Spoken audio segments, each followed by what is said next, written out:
It's time for Recipe of the Day.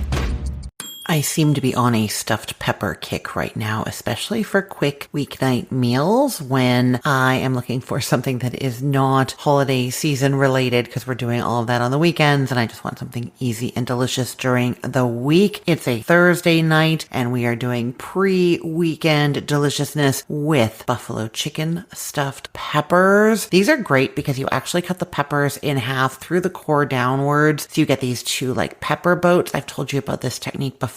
For these ones, we are actually putting uncooked chicken in there, chopped up small, and then some other ingredients, and they cook in just the right amount of time that those peppers get softened. And because we've halved them instead of keeping them big and whole, the heat penetrates right through to the chicken, cooking it all the way through in the middle, and you don't have to pre-cook anything. Now, these ones do not contain any rice because that would involve having to cook the rice as well. You can serve rice on the side, or I honestly like doing these as kind of like appetizer night, game night fun, because they're like buffalo chicken, stuffed peppers, fun food. So then I'll do like a stuffed potato skin in the air fryer to serve with these as well. And it's just super good, super decadent, amazing, and fun. Okay, so you're going to start by preheating the oven to 400 degrees Fahrenheit, and then you're going to get a pound of raw chicken breast that's boneless, skinless, or you can use chicken thigh, boneless, skinless, and you're going to chop it into 1/2 inch pieces. So they are quite small. Like I said, we want them to be small so that they can cook through more easily. Then you're going to put that chopped up chicken into a medium-sized bowl and add 3 teaspoons of all-purpose white flour and 1/2 teaspoon of salt. Now what's happening here is you're going to stir that all together, and the chicken's going to get coated in the flour, and then any juices that come out of the chicken while it's cooking mix with that flour so that the juices don't leak out, or very little leak out. I will say if you're using the chicken thigh, that can get a little bit juicier and you might have a little bit, but it's not like messy or anything. I'm just trying to keep everything inside the pepper as much as I can for you,